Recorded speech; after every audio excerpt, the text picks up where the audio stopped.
Subcommittee will come to order. So good afternoon, everyone. I'm pleased to welcome everyone here today to the joint hearing with the Committee on Oversight and Reform Subcommittee on National Security about the security of the nation's Internet architecture.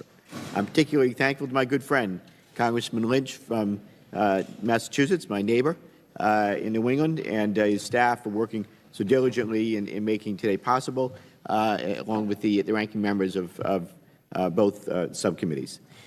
Today, we're here to conduct what I believe is much-needed oversight regarding the security of the Internet's underlying architecture, namely the components, physical sites, and the assets that are necessary for the Internet to operate. Defending the United States assets in this global telecommunications network requires a whole-of-government approach, and I'm concerned that the government is not approaching the subject in a cohesive or comprehensive manner, creating significant risk for the nation. Both the Oversight Subcommittee and the Armed Services Subcommittees are seeking a better understanding of the policies, regulations, and guidelines and interagency agreements that govern the protection of this critical infrastructure. To the extent that there are gaps, we are also interested in learning whether legislative solutions may be needed. Most people think of the Internet as the sites they visit, the applications they use, and the emails they send. In other words, the people's understanding of what the Internet is very much tied to how they engage with it.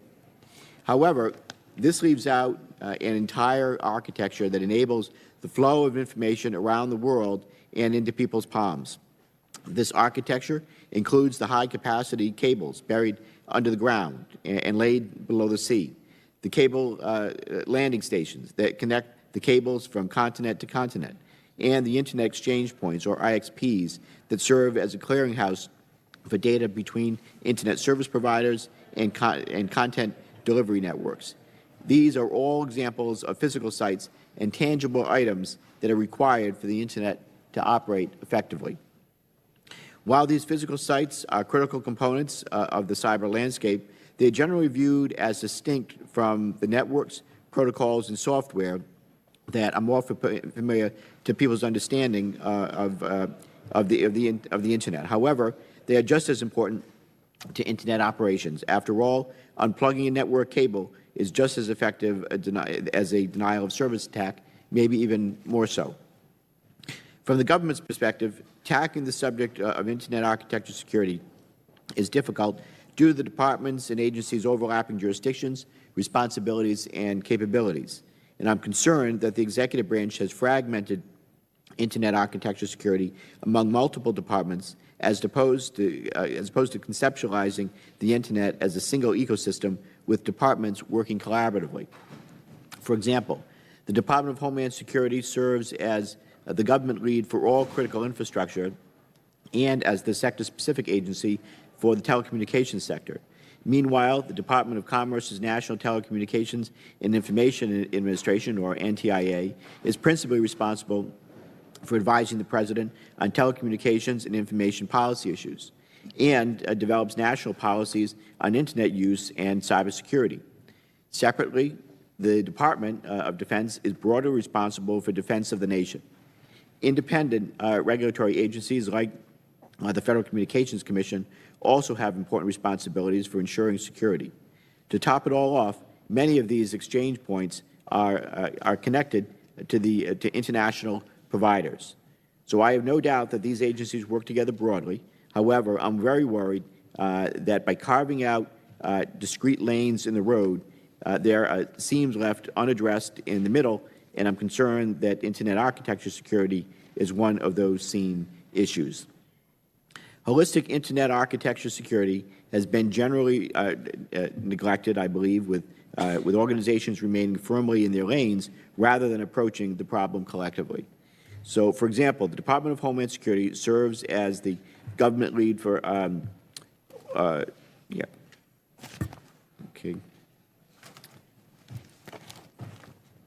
So, in any event, separately, the Department of Defense and DOD is broadly responsible for defense of the nation. I think they, yeah. Okay. Our nation's newest cybersecurity organization, the Cybersecurity Infrastructure Security Agency, has recognized the inherent challenges in using a critical infrastructure sector framework, particularly with respect to interdependencies between sectors. The National Risk Management Center's National Critical Function Set explicitly recognizes Internet architecture functions such as operate core network and provide Internet routing, access, and connection services. I'm hopeful that this new framing will help stimulate more cross-agency and cross-sector discussion, interaction, and policy development. So the purpose of today's hearing is to better understand how the interagency is approaching Internet architecture security, including with respect to engagement with the private sector. In particular, I'll be interested in hearing from the witnesses how their agencies deal with the fact that Internet architecture security is not purely a cyber problem, it is not a purely physical problem. In order to effectively reduce our risks, DOD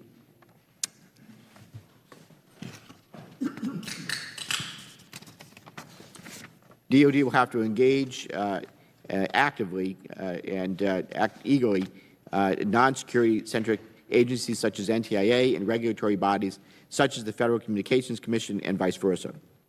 Country cyber experts will have to sit down with specialists in physical security and electrical distribution professionals because at the end of the day, it won't matter if these sites and systems are taken offline by cyber attack, sabotage, or natural disaster. There is no greater sign of how cross-cutting this issue is than the fact that the IETC subcommittee is joined today by the Oversight Committee's National Security Subcommittee. And even within the House of Representatives, of course, we're inclined to handle things within causes or within committees. But in recognition of the problem scale, we're here today tackling this issue together because that's exactly what it will take at the end of the day. So with that, and before turning to Ranking Member Stefanik and then to Chairman Lynch and Ranking Member Heiss, let me take a minute just to introduce today's witnesses. Ms. Jeanette Manfra serves as the inaugural Assistant Director of Cybersecurity within the Department of Homeland Security's Cybersecurity Infrastructure Security Agency. Ms. Manfra served as Assistant Secretary for the Office of Cybersecurity Communications at CISA's predecessor organization, the National Protection and Programs Directorate, before assuming her current role. Ms. Manfra has held numerous other roles within DHS, and she has also served on the National Security Council staff. Before joining DHS, Ms. Manfra served as the U.S. Army as a communications specialist and as a military intelligence officer. I've known Jeanette now for several years, and I have great confidence in her and Director Krebs' leadership at CISA. Joining us also today, we have Deputy Assistant Secretary of Defense for Cyber Policy, Mr. Ed Wilson. In his capacity, the Director of the Secretary, in his capacity, he supports the Secretary of Defense and other senior leaders by formulating, recommending, integrating, and implementing policies and strategies to improve DoD's ability to operate in cyberspace. Prior to this duty, General Wilson retired from the United States Air Force after serving on active duty for over 32 years, to include the triple-headed role of Commander, 24th Air Force, Commander, Air Force Cyber, and Commander, Joint Force Headquarters Cyber. Welcome, and General, thanks for your service. And finally, Ms. Diane Rinaldo is the Acting Assistant Secretary for Communications and Information for the Department of Commerce and the Administrator of the National Telecommunications and Information Administration. Ms. Rinaldo also serves as the Deputy Assistant Secretary for Communications and Information. I've closely tracked several of NTIA's cybersecurity initiatives, including on cybersecurity vulnerabilities, disclosure, and software component transparency, and I appreciate her continued support in that our agencies for multi-stakeholder processes to improve Internet security. I'll also note that Ms. Rinaldo is a proud veteran of the House Permanent Select Committee on Intelligence, where she and I worked before, where she served as the lead committee staffer on our information sharing legislation, Cybersecurity Act of 2015. So I welcome all of our witnesses today. And with that, I want to turn to Ranking Member Stefanik for any comments that she may have. Thank you, Jim. I want to start by thanking both Chairman Langevin and Chairman Lynch for holding such an important and cross-cutting hearing. I'm also pleased to be here with my fellow ranking member, Mr. Heiss. We are fortunate that we are joined by such an excellent interagency panel of government witnesses to guide us today. Ms. Manfra, it is great to see you again before this committee. When last we spoke, it was regarding election security, and I am pleased that today's hearing will span many of the other important missions of your organization, the CISA. Ms. Rinaldo, given the important role that NTIA plays, we are fortunate to have you here as well. And since, as the chairman mentioned, you are a former professional staff member from HPSI, we can say welcome back to the House. And Mr. Wilson, it is always great to see you back before this subcommittee. We look forward to hearing how the Department of Defense supports these agencies and our broader national security objectives. As we look to further improve the security of our nation's Internet architecture, we should remind ourselves of the urgency of this task. First, the physical enormity of the topic and related challenges are worth mentioning. The world's Internet architecture, and by extension, our domestic infrastructure, is highly integrated with varying levels of resiliency and redundancy. In some cases, there are international norms, although laws and policies often vary by country and by sector. There are many points of failure in this physical Internet, and it remains so contested and complex that even risk managers lack full awareness on how to identify and mitigate threats or weaknesses. Second, our own intelligence community provides sobering assessments on adversarial use and exploitation of the Internet. The DNI, in the most recent worldwide threat assessment, has noted that, quote, our adversaries and strategic competitors will increasingly use cyber capabilities, including cyber espionage, attack, and influence to seek political, economic, and military advantage over the United States and its allies and partners, end quote. And the physical Internet architecture we will talk about today is the highway upon which these adversaries travel. So what is crystal clear going into today's hearing is that our adversaries understand our vulnerabilities and will not hesitate to exploit these weaknesses to further their strategic and economic objectives. We are no longer peerless, and security is not assured.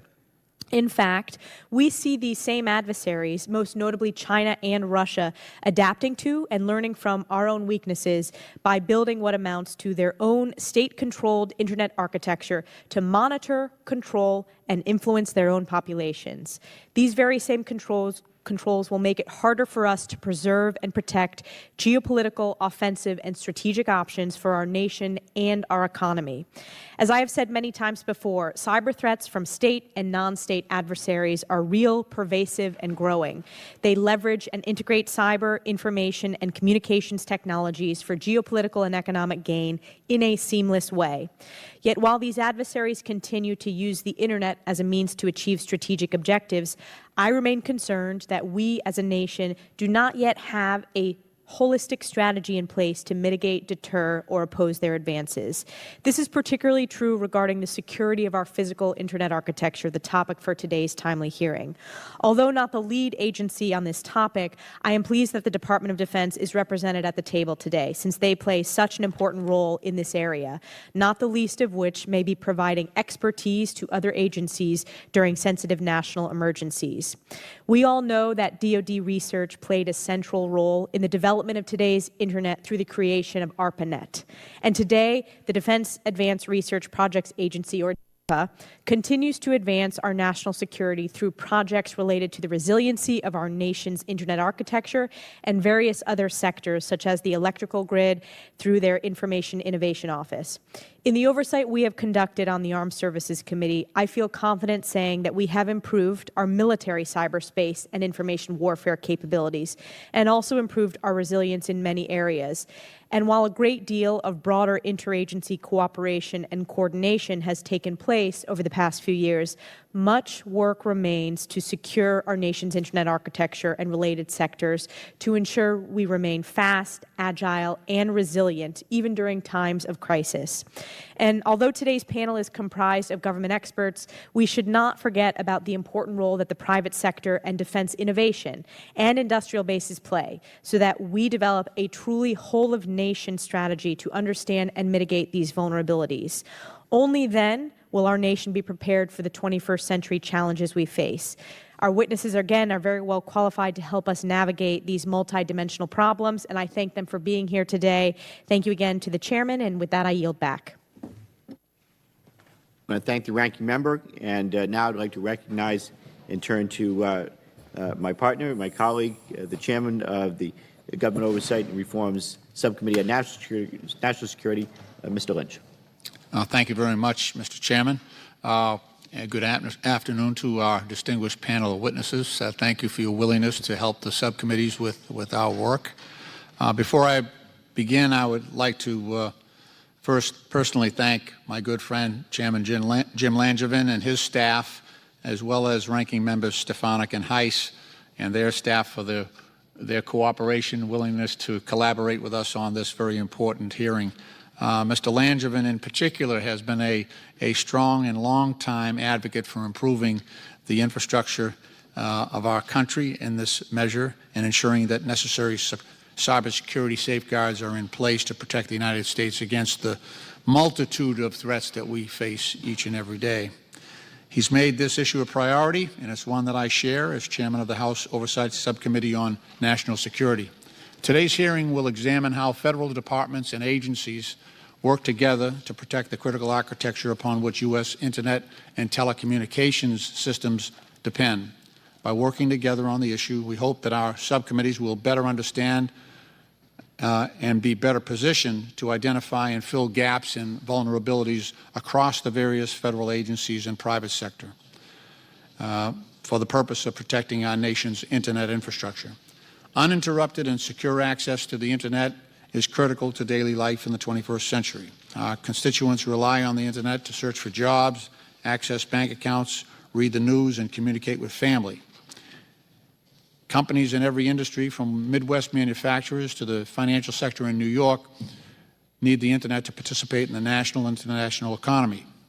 The U.S. military requires reliable and secure access to the Internet to conduct overseas operation, and it is also tasked with protecting our networks from cyber intrusions by foreign actors. Improving secure and reliable access to the Internet is also vital to economic development and promoting livelihoods in less developed countries or areas.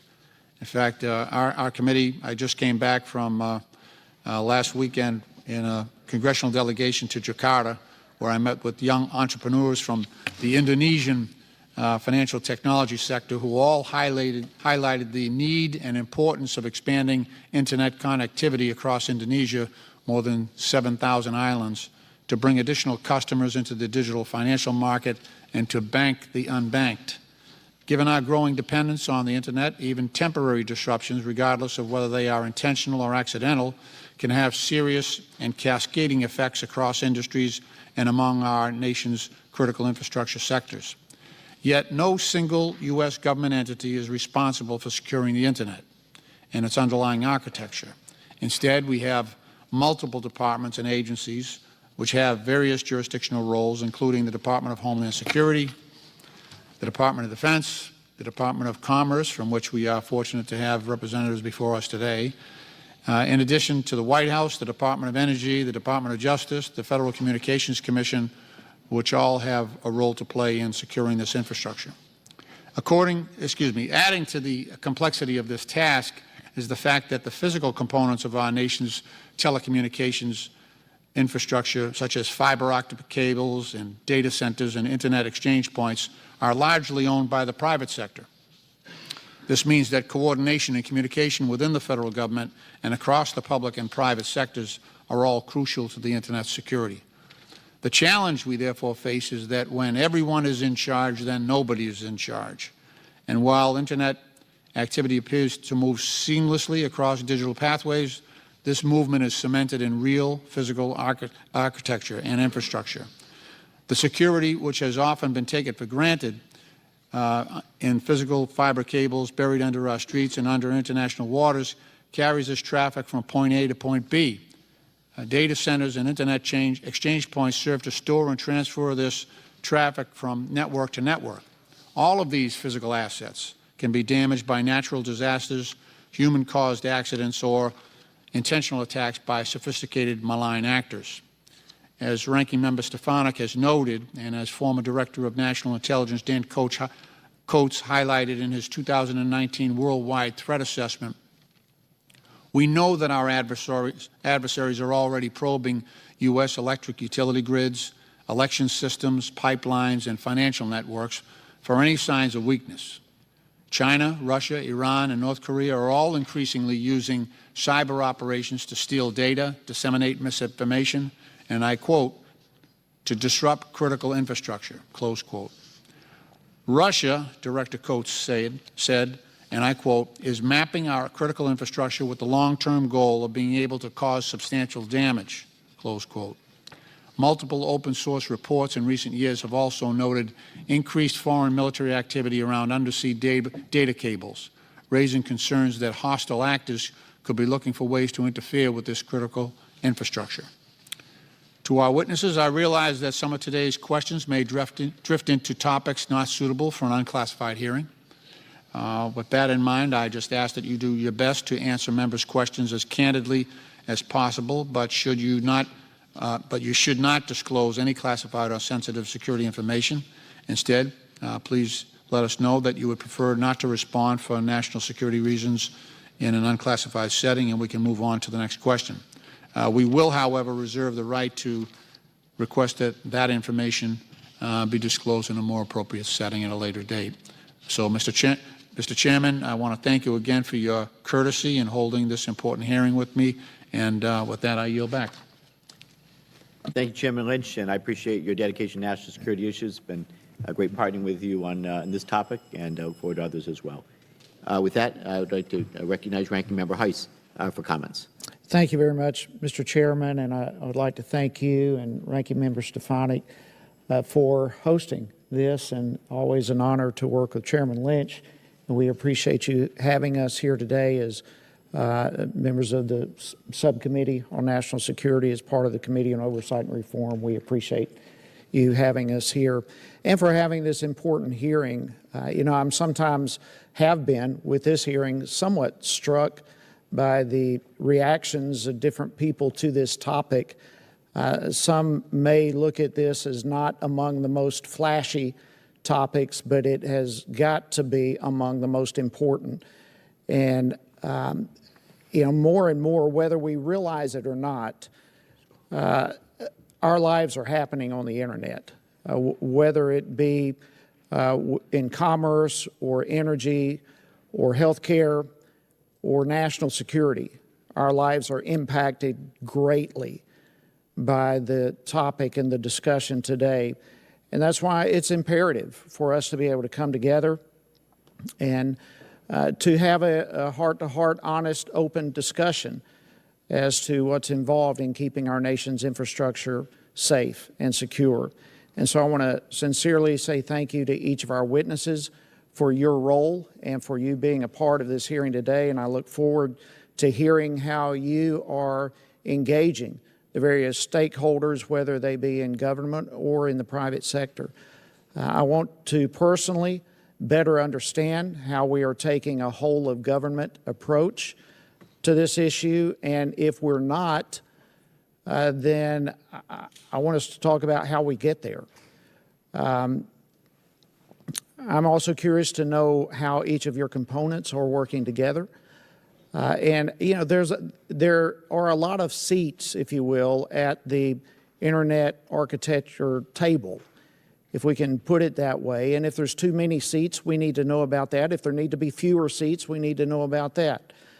The Internet, for a lot of people, is an unknown territory. But for those of us here in Congress, this is certainly an area that we need to dig deeper into and make sure that we are secure. And, you know, this is not something that we can say this is in the future. This is where we are currently living. And so we've got to address this straight up. And so I deeply thank you for being here. I look forward to our discussion today. And again, many thanks to you, Mr. Chairman. And with that, I yield back. Thank you, Ranking Member Heiss. With that, the chair now recognizes Ms. Manfer, Director Manfer, for her opening statement for 5 minutes. Ms. Manfer, the floor is yours. Thank you, sir. Chairman Langevin, Chairman Lynch, Ranking Member Stefanik, Ranking Member Heiss, and members of the subcommittees. Thank you for today's opportunity to discuss this very important issue around securing our nation's internet architecture and specifically our role, the Cybersecurity and Infrastructure Security Agency, or CISA, role in securing that.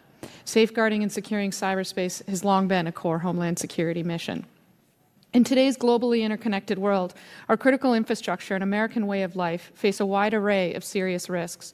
Nation-state adversaries and competitors seek to advance their objectives through various hybrid tactics, including subtle actions that significantly weaken the foundations of U.S. power, degrade society's functions, and increase adversaries' ability to hold our critical infrastructure at risk. As network devices further weave into our lives and businesses, their vulnerabilities provide additional attack vectors. Global supply chains introduce risks of malicious activity in software and hardware. Many of these risks are complex and dispersed geographically and across stakeholders. To meet this urgent national security need, Congress established CISA last year. CISA is the nation's risk advisor, and we are uniquely positioned to serve this role. By statute and at the President's direction, we lead the nation's risk management efforts by bringing together diverse stakeholders to collaboratively identify risks, prioritize them, develop solutions, and drive those solutions to ensure the stability of our most crucial systems. An important note is that we don't just think about threat or vulnerability or consequence. We think about them all together and how they interact in order to establish risk. And so we try to understand things. How could an adversary actually accomplish something? Can they have an actual consequence? So when I talk about risk management, that's how we frame it. So as the nation's risk advisor, we must also unify two strategic goals across all of our mission space. We must simultaneously mobilize strong public-private partnerships to defend against the most urgent threats and hazards while not losing sight of the need to build a more secure tomorrow. Our foremost responsibility is to safeguard the American people, and we prioritize our efforts at all levels to focus on the greatest risks facing the homeland. In order to successfully accomplish this, we must be able to understand and manage this risk holistically. And again, that means we must understand both threat and vulnerability and a consequence, and we must understand how that manifests across the country. This is why we established the National Risk Management Center. CISA, while often referred to as a cyber agency, is more than just cyber. In fact, we have a long history in thinking about infrastructure security holistically, both against natural and man-made hazards. By establishing the National Risk Management Center within CISA, this brings together all our different disciplines to better understand what is the risk to the nation as a whole. Our first important step was to reframe the conversation. Instead of thinking about industry-specific activities, but to think about cross-cutting functions, because in the end, adversaries are interested in causing consequences to the functioning of our society or holding those at risk. Therefore, we worked across multiple sectors of the economy and government partners to establish the first set of national critical functions in early April of this year. These national critical functions support the operations of nearly all businesses, public safety organizations, and government, and are so vital that their disruption, corruption, or dysfunction would have a debilitating effect on our nation. The global Internet architecture includes an array of components that enable these national critical functions. Going forward, we will prioritize our efforts and resources both within CISA and across the government to ensure we are reducing risk to these functions and bringing the full power of the U.S. government to bear to do so. At CISA, our vision is to fully realize this national effort that I just described. This means breaking down the old organizational and institutional divides that impede our ability to provide for our collective defense in cyberspace. Our adversaries are targeting systems that are across sector, and the growing interdependencies demand an integrated approach. To achieve this integrated approach, we're working and will continue to work with numerous stakeholders, including my colleagues joining me today. Specifically, we've been working with the National Telecommunications and Information Administration, or NTIA, for many years on multiple Internet governance issues, from domain name system or DNS issues to participating in their multi-stakeholder process to publish a report on botnets. We also have expanded our partnership with DoD. Almost a year ago, DHS and DoD finalized an agreement which reflects the commitment of both departments to this important issue. This agreement clarifies roles and responsibilities to enhance U.S. government readiness to respond to cyber threats and establishes coordinated lines of efforts to secure, protect, and defend the homelands. Today's national security challenges require innovation in government as well as in the economy and throughout the world, and I'm proud to be working with two partners who share that desire for innovation and partnership. The heart of CIS's purpose is to mobilize a collective defense of our nation's critical infrastructure, and we cannot do this alone. My colleagues on this panel represent some of those critical partnerships in order to achieve this goal. Tomorrow is the anniversary of the September 11th attacks on our country. As we learned from that event 18 years ago, information and federal operations must not be siloed. We see these same lessons amplified and complicated by the global, borderless, interconnected nature of cyberspace, where strategic threats can manifest in the homeland without advanced warnings. I thank you again for starting this important conversation and holding this hearing, and I look forward to further discussing our efforts. Thank you, and I look forward to your questions. Thank you, Director Manford. Administrator Rinaldo, you're recognized next. Chairman Langevin, Chairman Lynch, Ranking Member Stefanik, Ranking Member Heiss, and members of the committee. Thank you for the opportunity to testify today on the role of U.S. government in securing the nation's Internet architecture. The National Telecommunications and Information Administration and the Department of Commerce is responsible for advising the President on telecommunications and information. NTIA collaborates with other commerce bureaus and executive branch agencies to advocate for domestic and international policies that preserve the open Internet and advance the key U.S. interests. NTI is involved in a host of policy issues that affect the security of critical elements of our nation's telecommunications infrastructure. Our support includes working with our interagency partners to enhance the security of our nation's telecommunications supply chain. We are supporting the Secretary of Commerce on the implementation of the executive order on securing the information and communications technology and services supply chain. NTIA is the lead executive branch expert agency on issues relating to the domain name system, a critical component of the Internet architecture. The DNS functions similar to an address book for the Internet by allowing users to identify websites, mail servers, and other Internet destinations using an easy-to-understand names. NTI supports a multi-stakeholder approach to the coordination of the DNS to ensure long-term viability of the Internet. NTI collaborates across the government on numerous efforts related to the security of the nation's Internet architecture. We have been working closely with the National Security Council and the interagency colleagues on implementing the National Cyber Strategy. In that effort, we shared our activities across the interagency and look for synergies to maximize the impact of the strategy. NTI will continue to participate in these efforts. One significant example of NTI's contribution to the protection of the Internet infrastructure is our work with NIST and DHS on the botnet report, delivered to the President in May of 2018. Botnet attacks can have large and damaging effects, and they put the broader network at risk. Botnets now capitalize on the sheer number of Internet of Things connections and devices. We have seen attacks that have topped a terabyte per second. Dealing with an attack of this magnitude can take time, which is a major concern when dealing with critical infrastructure. The botnet report outlines a positive vision for the future, cemented by 6 principal themes and 5 complementary goals that would improve the resilience of the Internet ecosystem. The Departments of Commerce and Homeland Security developed the report through an open and transparent process for the specific purpose of identifying stakeholder actions as opposed to government regulation. We are tracking progress through a document known as the Botnet Roadmap. More than half of the identified tasks are already in progress or completed. At the end of this year, the Departments of Commerce and Homeland will provide a status update to the President that reviews progress, tracks the impact of the roadmap, and sets further priorities. NTIA's cybersecurity multi-stakeholder processes also contribute to the security of the nation's Internet architecture. Most recently, we've been working on a software component bill of materials. Most modern software is not written completely from scratch, but includes existing components from the open source and commercial software world, which can be challenging to track.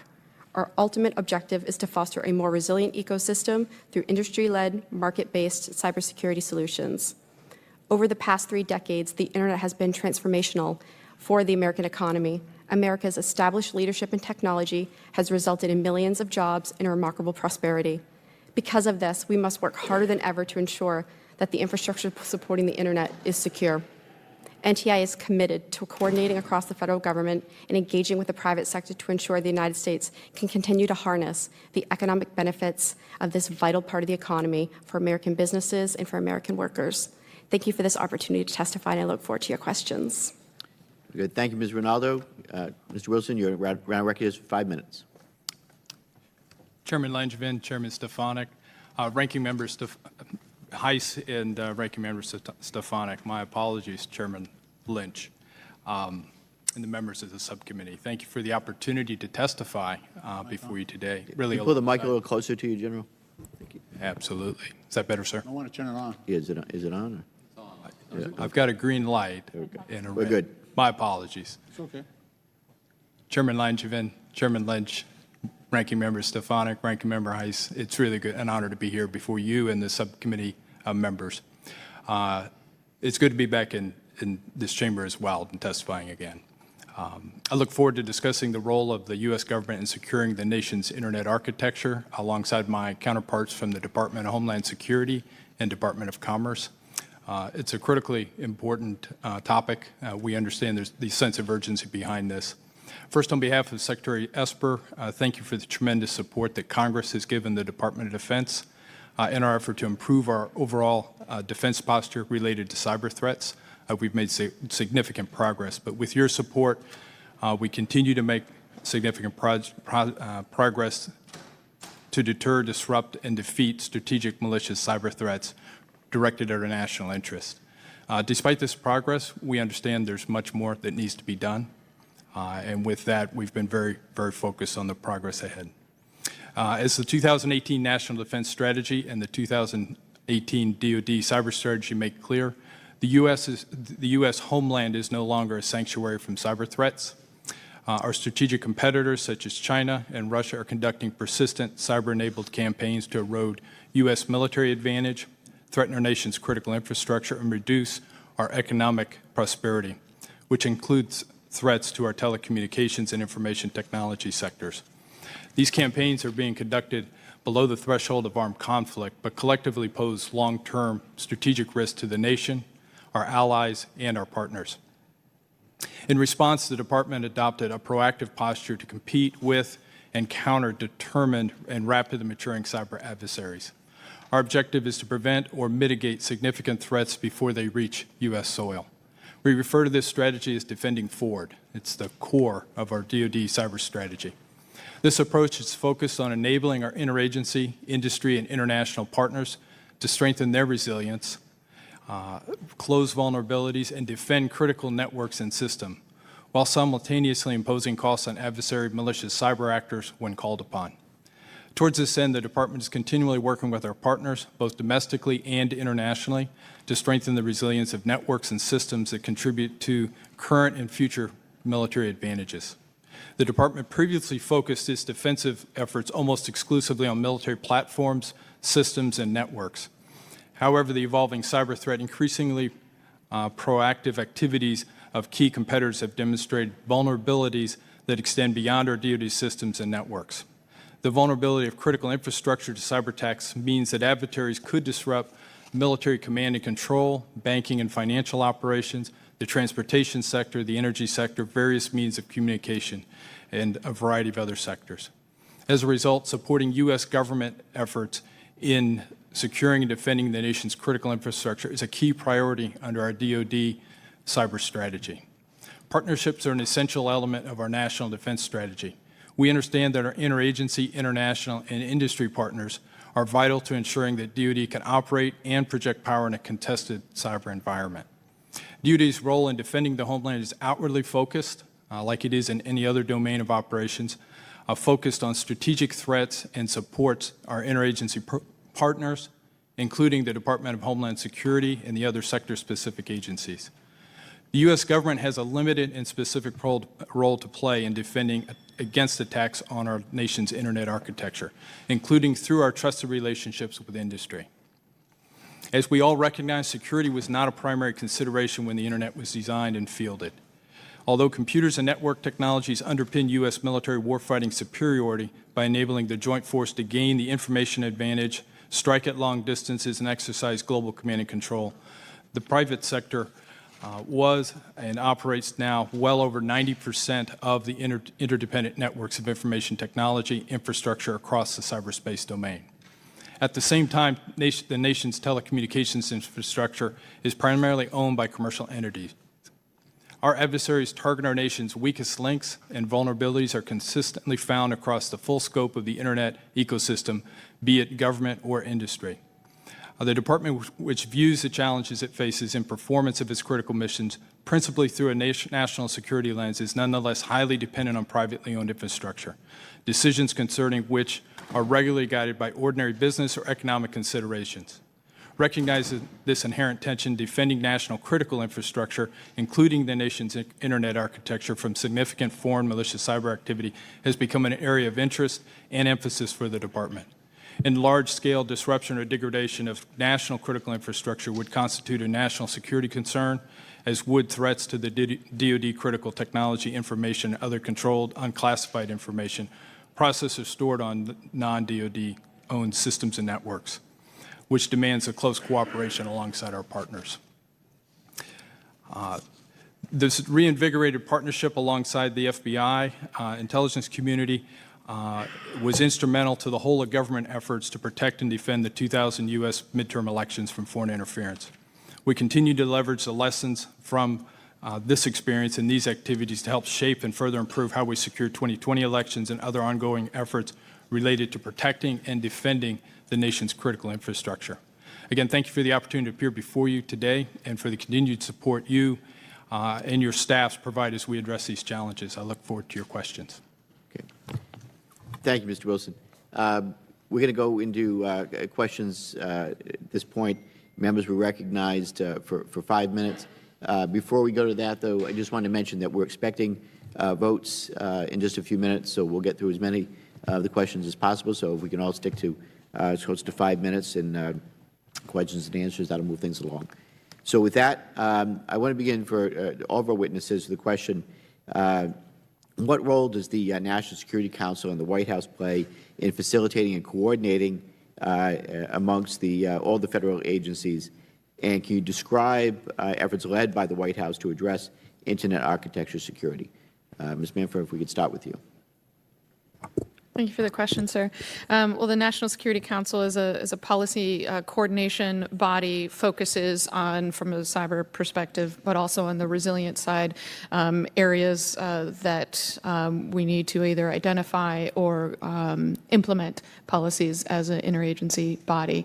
Then coordinated the National Cyber Strategy, which was released some time ago, and focusing specifically on, as an example, things like the DNS ecosystem, supply chain for our ICT ecosystem, and as well as other threats that may come up, coordinating both the policy and any kind of response that we may need to do either urgently or in the long term.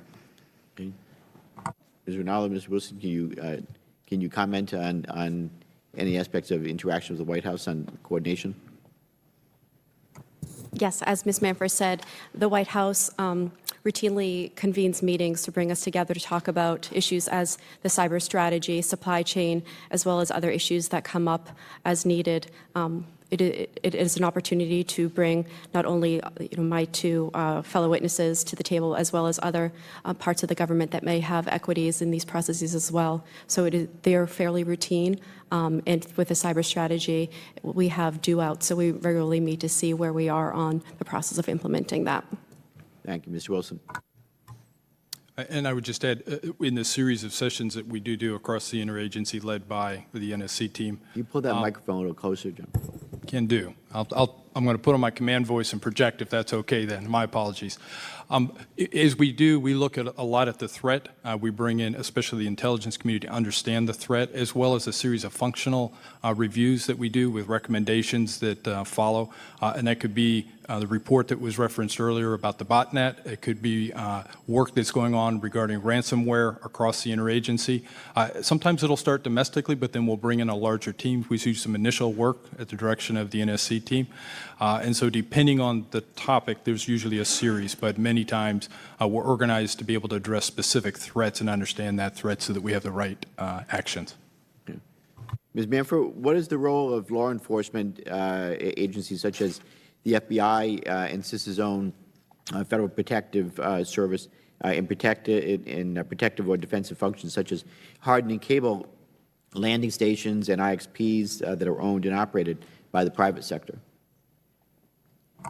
Sir, we have a very close partnership with the FBI in particular, specifically on some of these issues. The FBI is able to kind of cross both on the intelligence side as well as law enforcement authority, both to take actions, legal actions if needed through the justice process against those who may not be who may not be following legal laws related to how they're deploying their systems, as well as conducting investigations that we may be gathering from intelligence sources, so working domestically to further investigation to determine is there an issue. Other law enforcement entities are not as involved on the internet architecture issue itself, though they have the ability to collect information or if they have a related case to share that information. FPS is primarily focused on physical protection of government buildings, and we have worked with them on ensuring that building owners are thinking holistically about cyber and physical threats to their buildings, but not particularly relevant probably to the internet architecture conversation. Yeah, I think that's, again, this is the whole, the purpose of this hearing, so we get a better understanding of what we need to continue to focus on when these, in terms of hardening these sites. Let me just,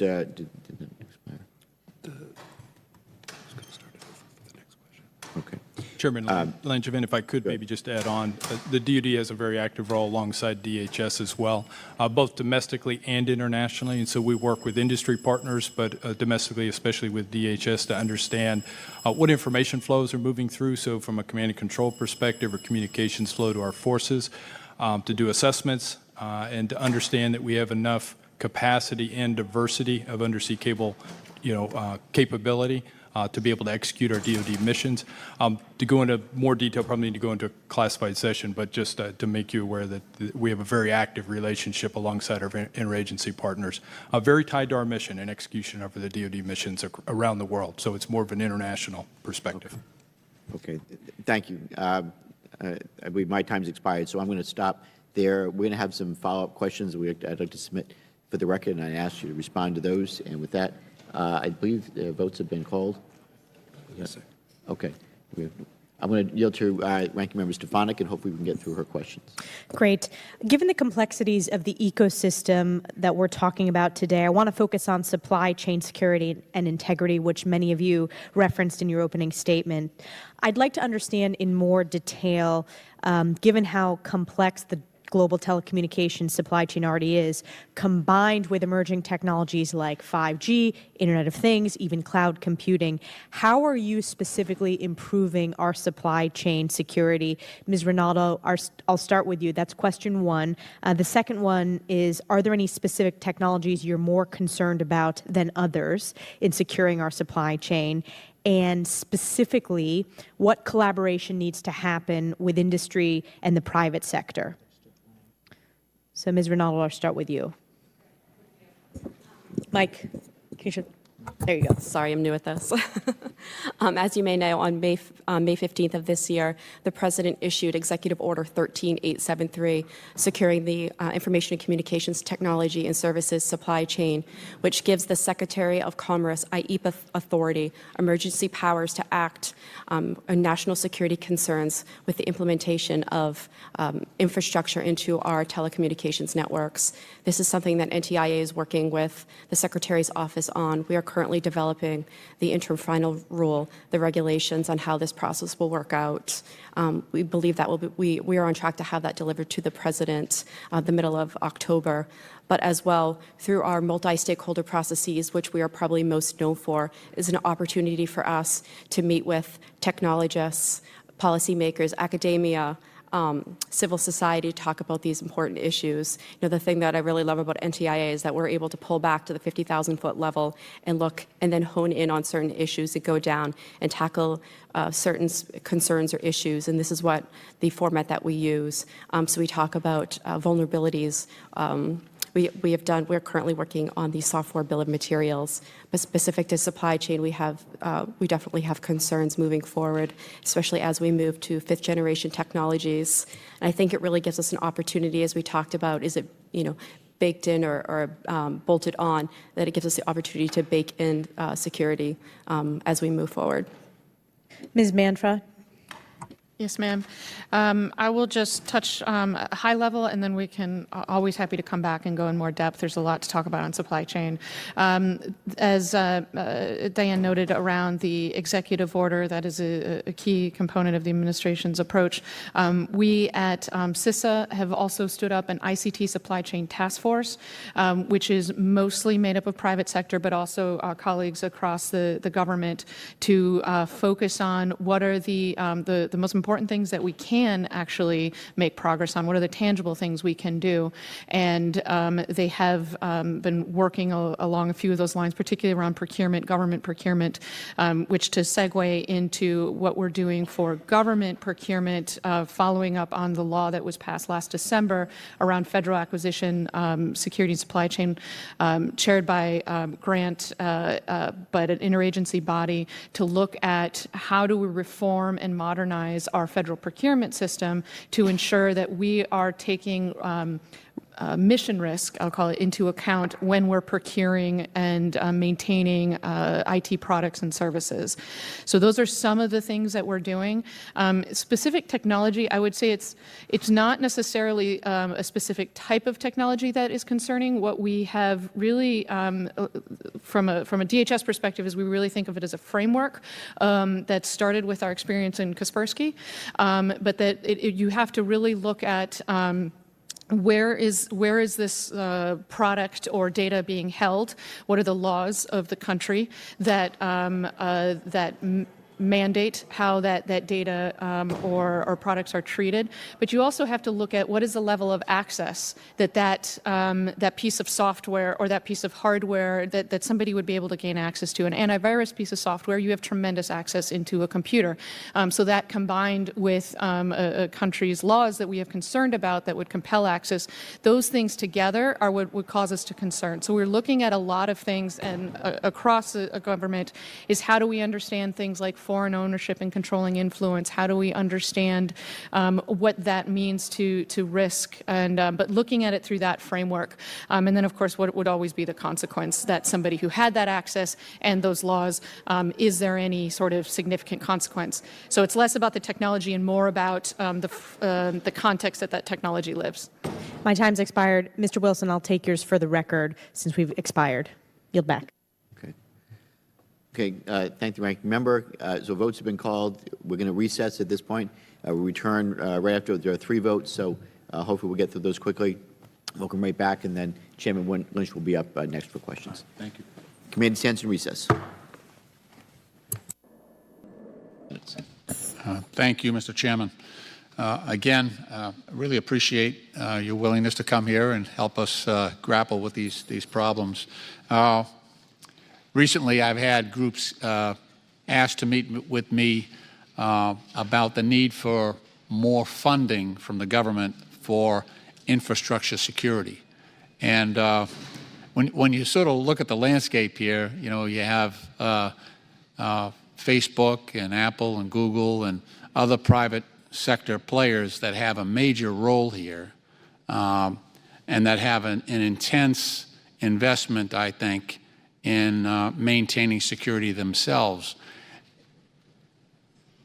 Do you think there is a significant role here to play in funding the necessary improvements to our infrastructure on the part of, internet companies, including mobile banking and others, much the same way that, we have a gas tax for the users of our roads and highways that goes into the Transportation Trust Fund and helps with an enormous part of the funding for that infrastructure.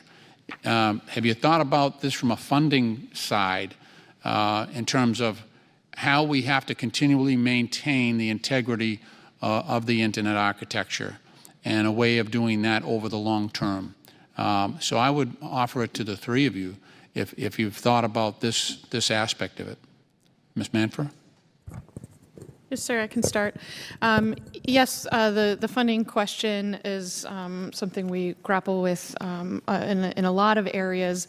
I will say when you're talking about those companies that provide the internet architecture, the ecosystem that we're talking about, as you noted, they have a lot of economic incentives to have a secure and reliable infrastructure. So I don't know that we've considered sort of funding those organizations. They are also doing very well, as I understand it, and have a fair amount of funding. There are other elements when you get into state and local organizations and others that I think is a separate conversation.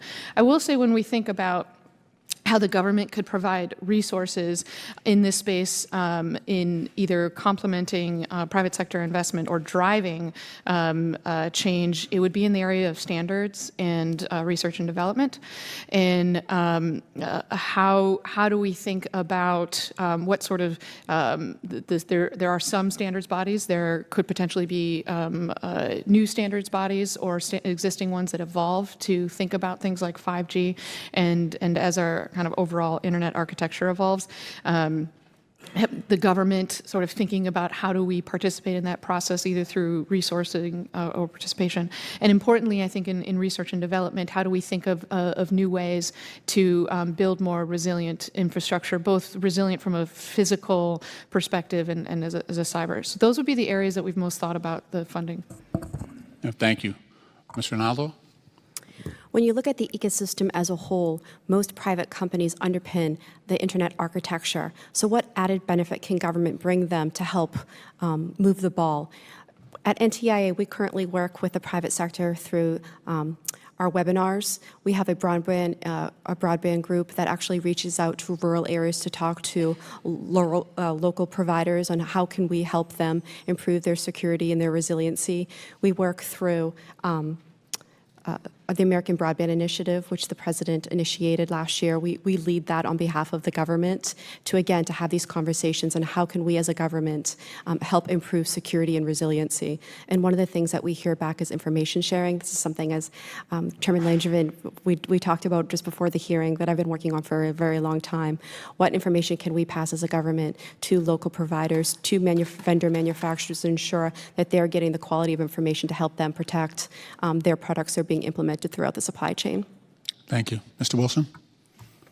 I would just echo, I think when we look from a DoD perspective, we look for the nexus when it revolves around national security.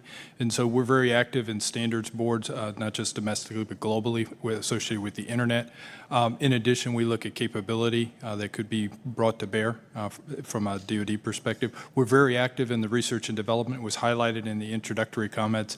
The Defense, the DARPA team, also our service laboratories, and I would have to maybe tip a hat to the Department of Energy lab environment. They do some great work in this arena. So there's a lot of partnering that goes on to bring innovation to the game, to this table, and in terms of solutions, to be really a catalyst for change. And there's several different.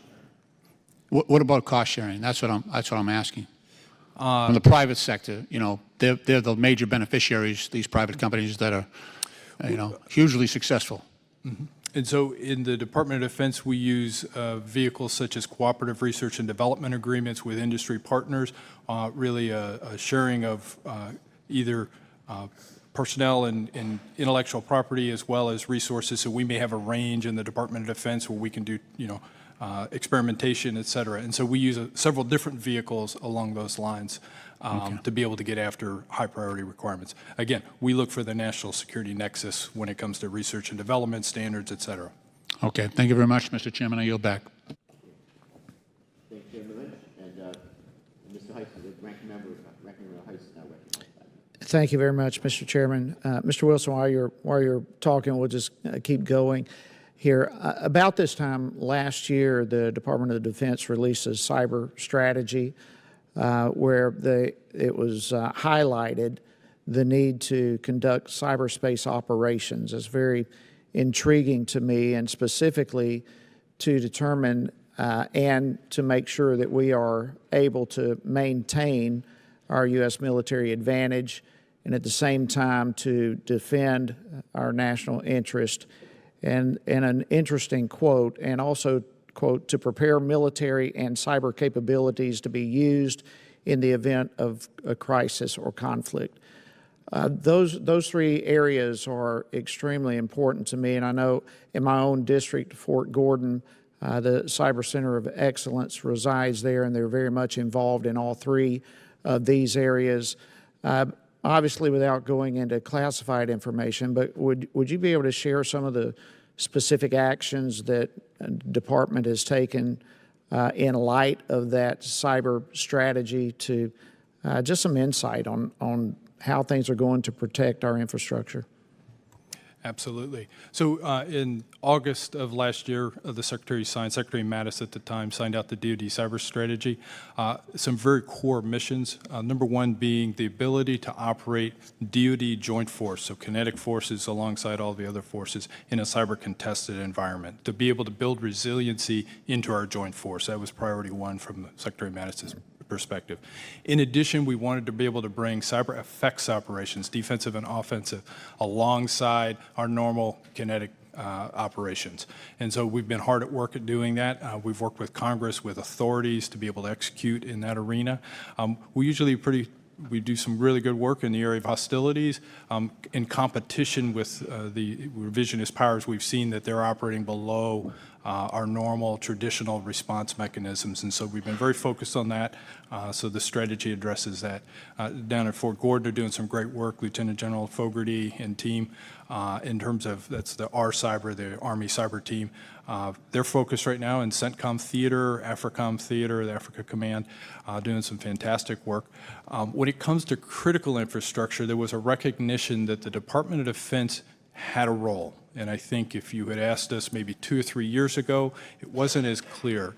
We brought a strategy forward called Defend Forward. We focus in the department, just like we do in any other domain of operations, on external threats to the nation.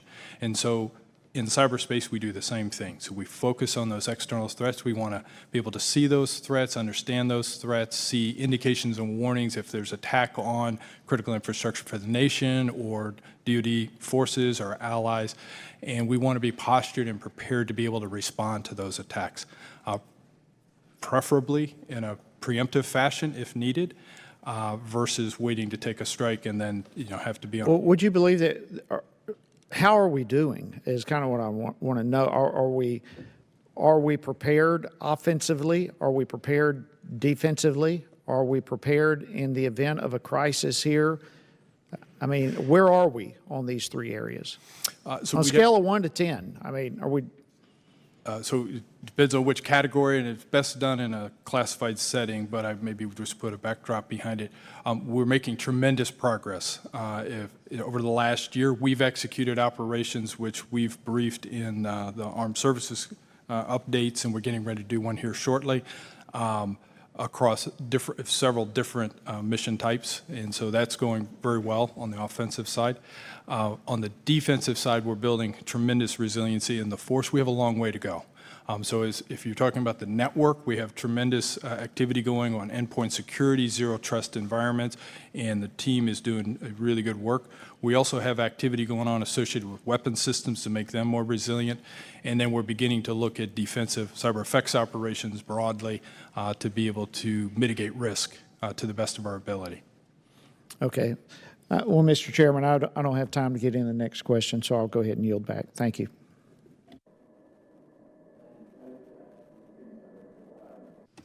Thank you, Mr. Chairman.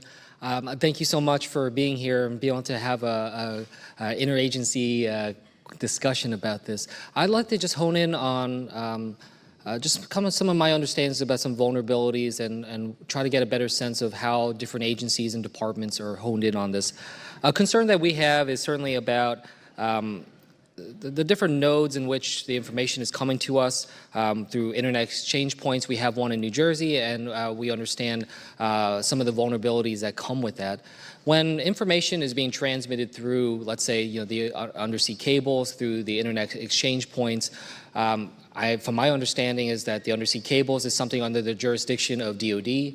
The internet exchange points are ones under the jurisdiction and oversight of DHS. So I guess my understanding is, how do we how do we structure the preparations or the coordination that's involved in that to try to understand if we were to have any disruptions along those points, that we can understand what role different agencies and departments play? Are there particular exercises that are being done, so other ways in which we can understand who all is engaged? Because from what I understand, it's lots of different departments and agencies and offices that are involved in that type of process. So if you don't mind, I'd love to just hear from across the board what we can be doing on that front, and who are the main actors that need to be at that table. Thank you for the question, sir. I don't know that I would use the term jurisdiction. I wouldn't say we have jurisdiction over internet exchange points, and I would defer to DoD, but I don't think they have jurisdiction over undersea cables. What it's more is we have some interagency bodies, such as Team Telecom and things like CFIUS, other sort of bodies where we work together, our three agencies plus others, to understand the risk and make decisions and are able to intervene if necessary in market decisions in those particular cases. In other areas where there's not a specific investment or acquisition happening, we continue to work together.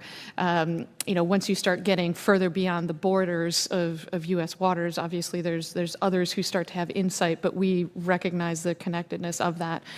So specifically on undersea cables, we worked with the DNI 2 years ago, issued a report on threats to undersea cables, working very closely with DoD, DNI, and others to both better understand the threat, but then on the DHS side, given sort of our authorities and the public-private partnerships, what can we do to counter that threat and build more resilience? And of course, DoD has capabilities to use those tools as well as NTIA. So it's not so much that here's a clear jurisdiction and it ends at this part of the internet architecture and then the next person picks it up.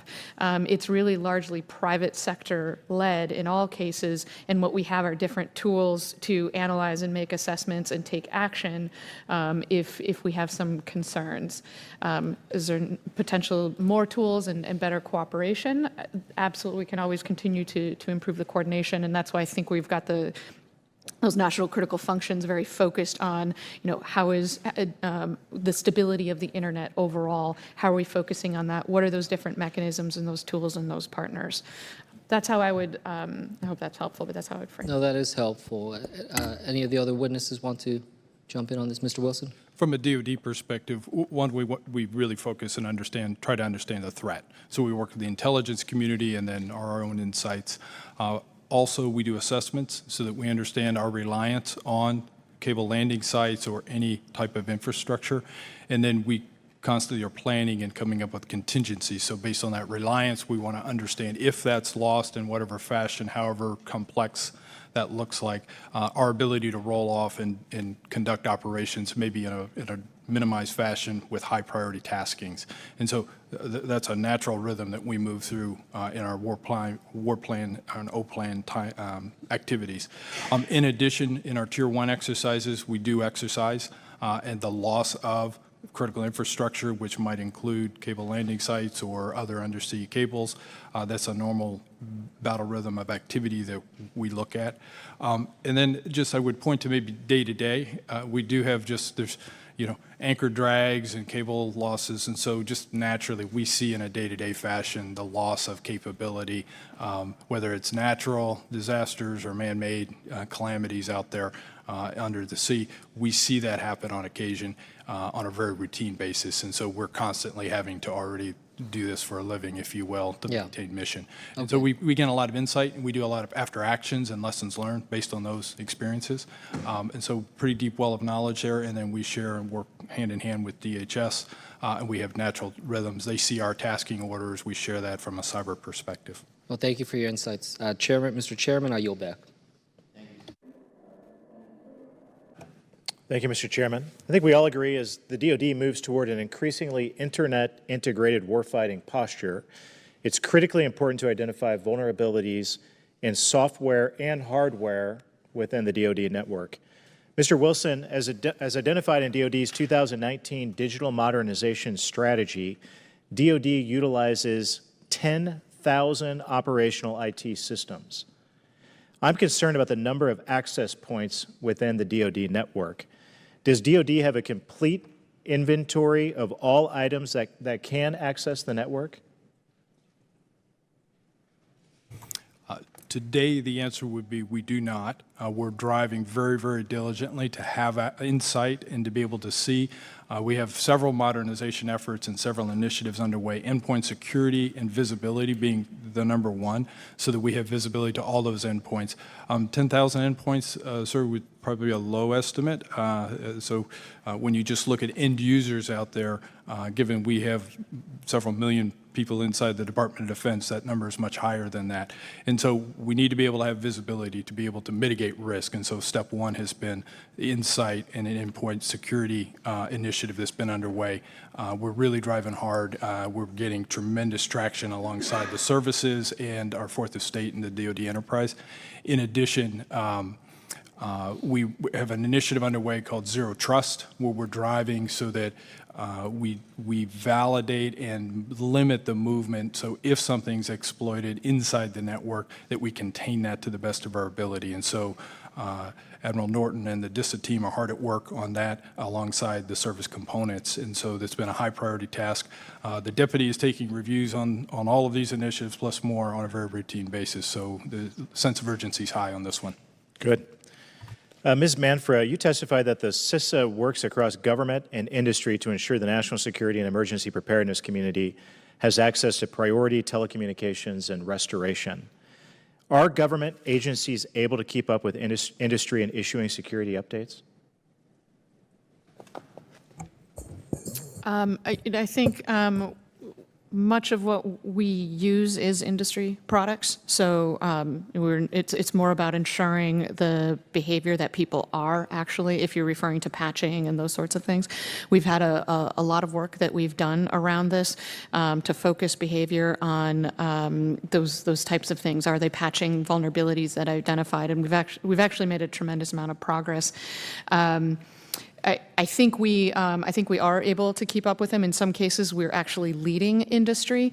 There's a work that we've done under one of our directives to improve web and email security, and the government went from least secure by an independent auditor to actually leading all industries in the security of our websites. So I think that there's, and I think that's what we need to be doing. We should be not just talking about it, but actually leading and putting these things in place. But it's a mix of behavior and resource. Sometimes there's technical challenges, and we work with agencies in particular to assist them on that. But if that's getting at your question. Yes. Okay. Mr. Wilson, back to you. How does the role of the CIO coordinate with the DISA regarding the responsibility of DoD IT security? So the DoD CIO by statute has responsibility for the standards, technology, and the fielding of capability. DISA is their operations arm, and so DISA has purview, and there's in two roles, in organized training and equipping alongside the services, all of our IT fielding. In addition, the DISA commander, Admiral Norton, also wears what we call the Joint Force Headquarters commander hat for the DoD, the DoD Information Network.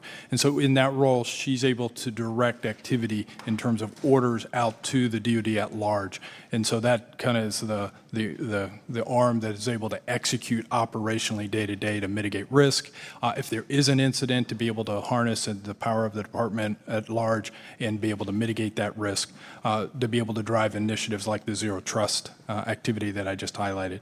So DoD CIO is responsible statutorily for the department in terms of standards and compliance, and then the operation arm is DISA that reports up through the DoD CIO. Okay, thank you very much. I yield back.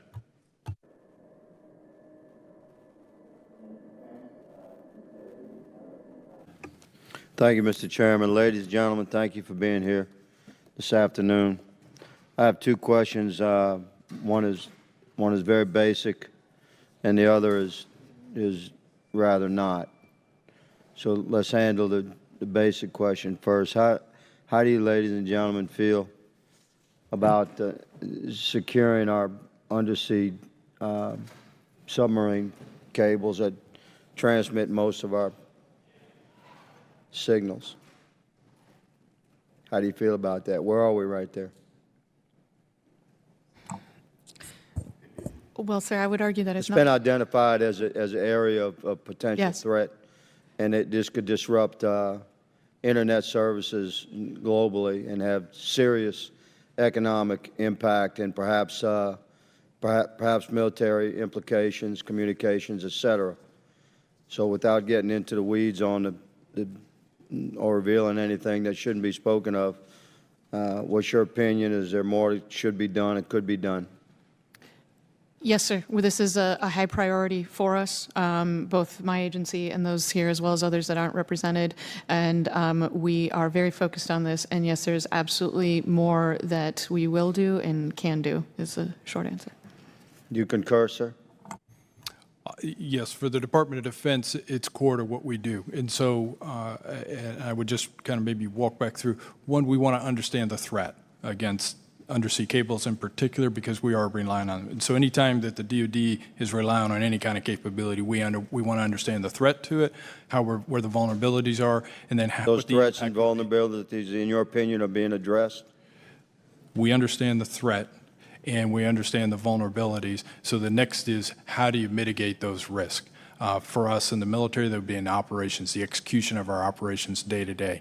And so we have a very robust effort that we continually look at and assess undersea cables, because it's the crux of, and we rely on it for a lot of our communications. So in the interest of time, and thank you for answering, please just all of you stay in very efficient communications with both these committees, whereby we can give you anything you need, because it would be a disaster for the world if those things got hit.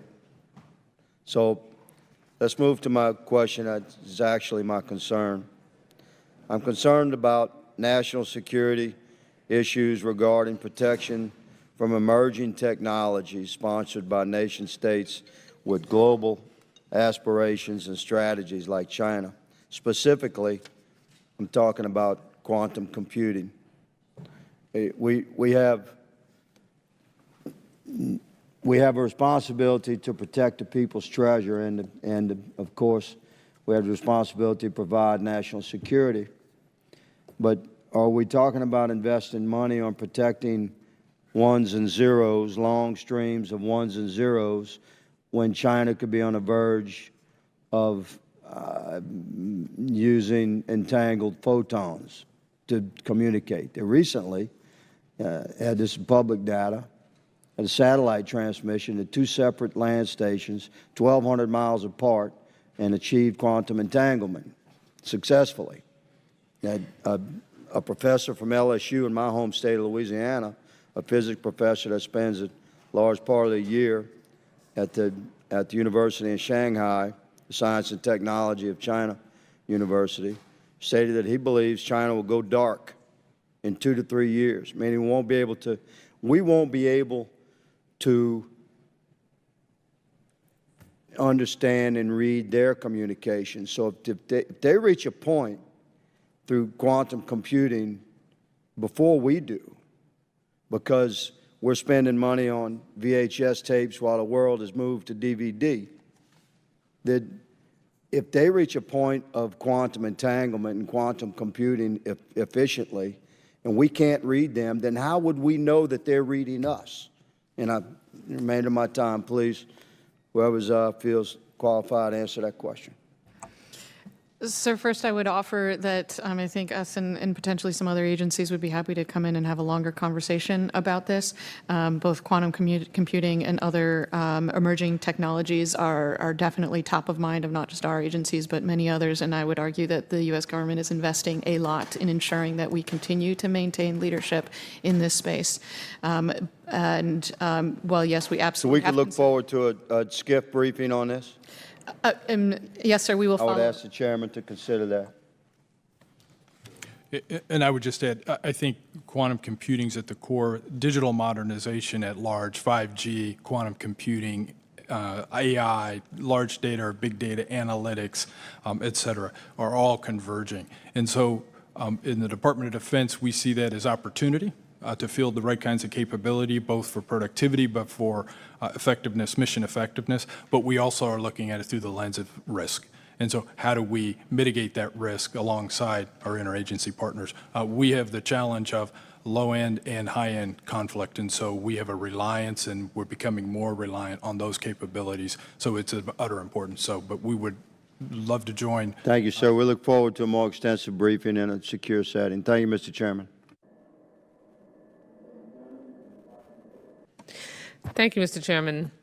Ms. Monfra, earlier this year, CISA released a list of 56 national critical functions. You defined these as functions, quote, so vital to the United States that their disruption, corruption, or dysfunction would have a debilitating effect on security, national economic security, and national public health or safety. Is that correct? Yes, ma'am. As it pertains to Internet architecture, how does the identification of these 56 critical functions alter CISA's approach to protecting our nation's Internet infrastructure? Thank you for the question, ma'am.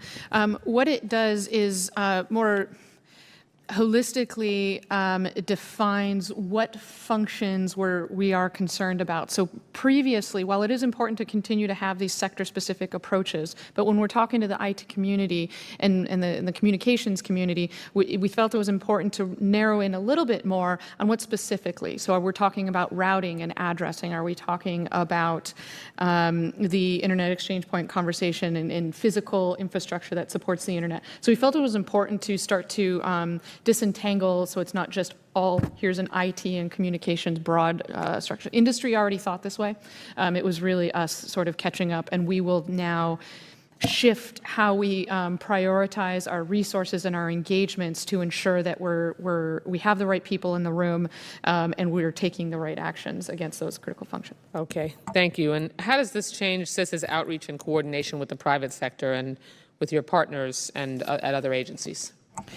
What it really means is we were going to ensure that the right players are in the room. We have great partnerships with the IT and communications industries, but as we started to think about a functional approach, which is frankly the way the adversaries are thinking about it, we recognize that not all of the correct players were in those conversations. So we want to ensure that the owners and the operators, the providers of services are also a part of whether it's just information sharing back and forth, so they can give us information about what might be going on, or we can provide them information, but also they're part of this broader policy conversation when we're thinking about risks and what we want to do about it. Thank you. That list of national critical functions includes providing Internet-based content, information and communication services, and it also includes conducting elections. Is that correct? Yes, ma'am. Of course, our Internet architecture is connected to election security in many places across the country. So let me start by asking you a question that I've asked CISA Director Krebs multiple times since May of this year. Russia intentionally influenced our 2016 elections and is expected to try again in 2020. Has the President received a comprehensive briefing from CISA on potential Russian influence in the 2020 elections? My understanding is the President has received briefings and continues to receive briefings on threats. I'm asking you, has he received a comprehensive briefing from CISA on potential Russian influence in the 2020 elections? He has not directly received a briefing from us, but he has received comprehensive briefings that we have informed. Okay, that's new information, because since the last time I spoke with Director Krebs, where he has said no, or he was not aware that small briefings here and there, that's different than a comprehensive briefing specifically given to the President of the United States on Russia's desire and intention to influence the 2020 elections. So since the last time I asked him, that comprehensive briefing for the President of the United States has taken place. Ma'am, to be honest, I am not in the meetings where the President receives these, but I do understand that the President has received multiple briefings on... Okay, so essentially you're giving me the same answer that Director Krebs. He has not, to your knowledge, had a comprehensive briefing from CISA on this risk. We have not directly provided him a briefing. Okay. Are there plans to brief the President on this critical issue in a comprehensive way from CISA? I would have to defer to others on that. Okay. And lastly, are you familiar with the quadrennial Homeland Security Review Okay. That's a critical document that is used for assessing the department's overall security strategy and what it views as the most pressing threats to U.S. security, including threats to critical infrastructure. Congress mandates that DHS produce this review every 4 years. Can you tell me the last time DHS submitted a quadrennial Homeland Security review to Congress? Off the top of my head, I cannot remember the exact year, ma'am. It's 2013 or 2014. And the most recent version of this document was due to Congress in December 2017, but more than 20 months later, DHS has not submitted this critical document. What's the status of the now long overdue 2018 quadrennial Homeland Security review? Ma'am, I'll have to get back to you on that. Okay, if you could. The bottom line, Mr. Chairman, is not having an up-to-date quadrennial Homeland Security review makes it more difficult for Congress to evaluate DHS's strategy and coordinate with federal agencies, which you very effectively answered, on Homeland Security priorities, including protecting our internet architecture. So I would ask that you take it back to your bosses that it's time to comply with the law, and if you actually take this issue seriously, making sure that this report is issued in a timely fashion is essential. Yes, ma'am. Thank you. I yield back.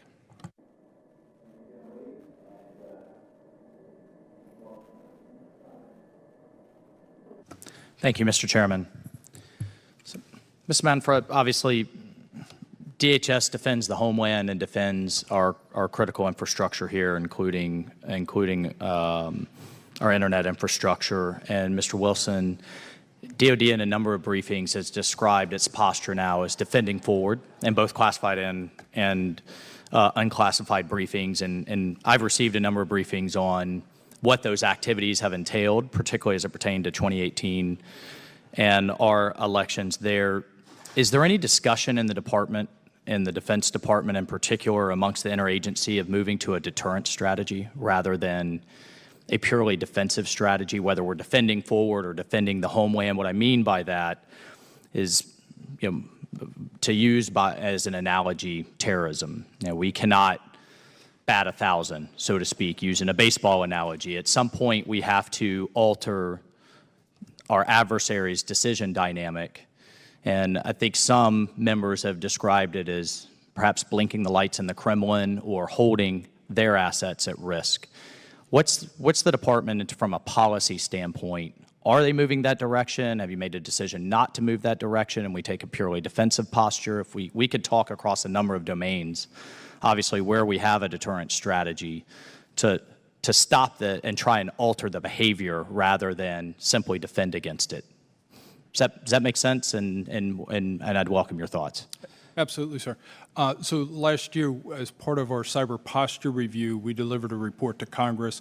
Really had two pieces. That was in early September. One was a holistic assessment of our ability to execute the missions as articulated in our DoD cyber strategy. And so we did a gap assessment. That's a classified report that we can make available. In addition, we were asked to do some work on deterrence, specifically deterrence in cyberspace. And so a couple of the key takeaways. One, we believe that deterrence comes in a few flavors. It's not just consequences. We think the first step is deterrence by denial. So we want to deny adversaries the benefit of what they're trying to achieve through a cyber effects operation or any other type of activity directed at the U.S., our allies, or the nation at large. And so that's where you see the partnership between DHS and the other departments and agencies of the U.S. government, where we've stepped in and begin to assist, enable, support the resiliency of our critical infrastructure segments, not just focused on DoD systems, networks, weapon systems, et cetera. So our focus is much broader because we do rely and we see the importance of denying an adversary the benefit. In addition, we look very, very hard at the ability, if called upon, to deliver consequences, not just kinetically or in all the other domains of operation that the department has, but also in the domain of cyberspace. And so a lot of assistance from Congress with regards to some clarity on authorities. We've also, in the strategy, tried to articulate our role uniquely focused against external threats. And in addition, the NSC team in the White House has led us in the interagency through a process with a new National Security Presidential Memorandum 13, which focuses on the decision process for either offensive or defensive cyber effects operations. The details of that, we'd have to go into a classified session, but that has been in play, and I think just I'd like to follow up. I'd like to follow up and better understand that, and then also better understand how that's been communicated to our adversaries, because obviously deterrence is only effective if they understand the consequences. Absolutely. So strategy, a clarity of authorities, and then the process for making decisions have been very key in the consequences part. In addition, we look at deterrence, really what I would describe as entanglement. So how do we entangle ourselves or use and leverage one of our strengths as a nation in the international arena? And so how do we bring alongside our close partners and operate together and make the complexity of a targeting problem for an adversary more difficult? And then lastly is how do we strategically communicate any actions we're taking across as a whole of government, not just the just in the interest of time, I'll take that for follow-up, but thank you, and we'll reach out to your staff. And then just very quickly, who has, I know there was a question earlier, and I apologize if I'm repeating it, on undersea cables. Who has authority on, or who has responsibility for defending undersea cables that directly affect the United States, its ability to communicate in our economy in international waters? That's just not clear to me, and if anyone wants to send that for the record in the interest of time, Mr. Chairman, I believe my time has expired. I'd appreciate it. I think it would probably be best if we followed up with more details, sir. Thank you.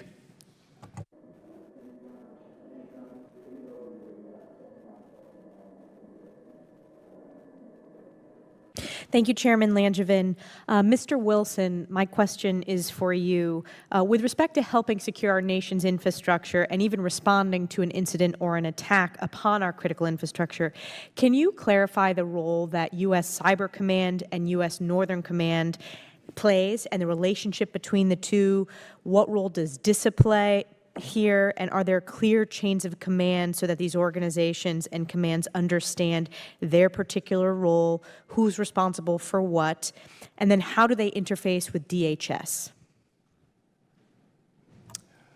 So if there's an attack on the nation that involves a multi-domain attack, so kinetic strikes against the nation, NORTHCOM has the point. They have the lead for the defense of the nation. So from a supported relationship, NORTHCOM is point. If there are activities that would require a cyber effects operations or any type of response, Cyber Command would be in support of NORTHCOM in those instances. If there's a unique, and it's a fairly contained but very focused on a cybersecurity threat or activity, then there's a decision to be made. And in most cases, then we would look to Cyber Command to be the lead, and they would be the supported command because it would be really contained within their purview. In direct coordination with and lots of communication and coordination so that we're all on the same sheet of music. So that activity, we've exercised that on many occasions, and that is maturing. I think if you'd asked us just a few years ago, that was a bit cloudy. I think we're doing great work in that front. Our Tier 1 exercises is beginning to really mature those relationships and the command and control activity that goes alongside those. DHS is alongside in anything domestically along with FBI representation, and so when required, if it's a domestic incident, there would be support either provided to DHS as part of our normal defense support to civil authorities, or DSCA roles. There's a mechanism to put that in play, and then we would institute that. Let me ask a more specific, let me use a more specific example. As we're heading towards 2020, obviously one of the focuses of every member of Congress is making sure that we have secure, resilient elections. And we are well positioned to ensure that the lessons learned from 2016 in terms of our vulnerabilities, that we are being offensive in terms of protecting our elections infrastructure. So in that case, let's say there are cyber effects. How does that responsibility, can you go through that decision-making process for that particular example? So elections, online election system as part of a critical infrastructure, who's responsible for what? We look at it through three really lines of effort or lines of operation. The first is associated with election security infrastructure. So in support of the DHS team, because they have purview. And so whether that's information intelligence, information sharing, activity directed at helping to secure, share any threats, any indicators of compromise to make sure that the robust defenses that are in place to secure elections infrastructure. So that's kind of job one, if you will, for elections support. The second line of effort we have within the DoD, and General Nakasone is at the helm here, is associated with disinformation or malign influence. And so FBI has point with regards to disinformation associated with elections or any other activity in the United States as a law enforcement activity. And so likewise, the combined team of U.S. Cyber Command and NSA would provide support to FBI in the form of information sharing, any intelligence indicators we may have alongside the intelligence community. So we're one of many that would be supporting. FBI does the vast majority of outreach to like social media to give them heads up that there's issues, that there's a threat associated with a malign actor, Russia, or whoever, using social media to spread disinformation or try to sway the public as part of the elections, or just day to day. And then the last would be is if we're called upon as a Department of Defense to deliver consequences in any form, whether it be cyber effects operations or anything else, then that's wholly within the Department of Defense. And we have the procedures, ma'am, as you've been briefed on with regards to the process for approval on those as part of the NSPM 13 process. And so we've executed some of those in the past, as you've been briefed, can't get into details in this forum. And so we're postured to be able to execute those types of operations in the future from an offensive or defensive activity. At times, we may partner with international partners, like we did during the 2018 election, and close partners in providing support in that arena, and what we would describe as a hunt forward as part of our defend forward construct. Those are those are the structure we've used that was very successful. We've gone in and looked at the after actions and are tuning that, but we're well underway with all three of those lines of effort for the 2020 elections. Yeah, I think fine-tuning that is going to continue to be important because as you laid out the infrastructure, the disinformation, and the third bucket, you have a lot of agencies who are in the mix, whether it's U.S. Cyber Command, NSA, DHS, FBI. So making sure that there is a DoD, there's a holistic approach and an understanding of who is responsible, because oftentimes the attacks, and we saw this in 2016, it was multifaceted. It checked multiple boxes. And thanks for the leniency. I yield back. Very good. Excellent points. And it's one thing when we know the bad actor or what's coming. For example, we need to be prepared for the upcoming 2020 elections. And just as in 2018, we had a whole of government, whole of nation approach.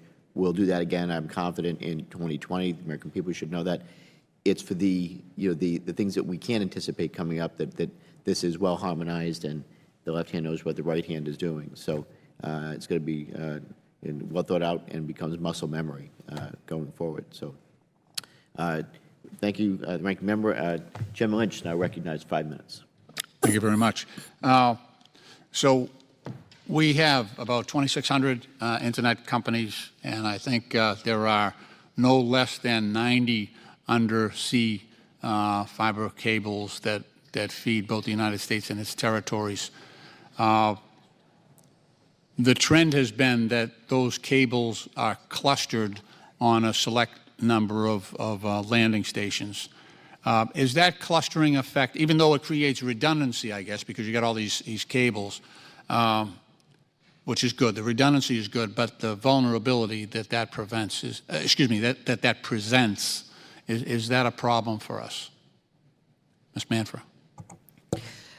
I would say, and by the way, the maps that show the cable are all publicly available, so it's not. I'm not giving up any. No, you're not, sir.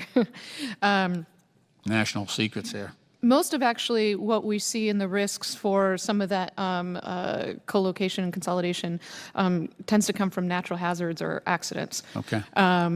And now that does also mean that other threats could potentially take advantage of that. And we have done, usually working jointly with the FBI, working to, understand, do physical security assessments of those cable landing stations, helping the owners of those, of that particular infrastructure improve both their physical security and the resilience. Okay. As well as kind of how it gets passed from the cable landing station into sort of the rest of the internet ecosystem. So there is there's definitely concern around some of that consolidation, but it usually manifests itself when you have say a hurricane or something like that. So they've already built a lot of resilience into that to combat some of these natural disasters. But let me just rephrase the question a little bit more generally. Do you repeatedly and continuously monitor and do threat assessments on individual aspects of our internet architecture? Yes, sir, we do. Once a year? Is that when we do it? It depends. We do probably, I don't know that we would do any of them once a year. Many of these would be assessments that ideally they could use for multiple years and would offer multi-year approaches to improving some of the security. But in some of the areas where we've maybe identified some weaknesses or perhaps we have some threat intelligence that they may be a target, we do prioritize engagement, and we will continue to elevate the prioritization of those. I think this is really in the last few years that we've started to prioritize this. Speaking very generally, what keeps you up at night? What do you worry about most when we look at the whole, the scheme of internet architecture? What do you think? And again, being sensitive to the nature of the question, what do you think we should be doing to, better protect ourselves? When it comes to internet architecture, I think increased visibility and working with those companies and ensuring resilience. There's a lot of talk about security, but I think resilience in this space, and it's already something that the community understands.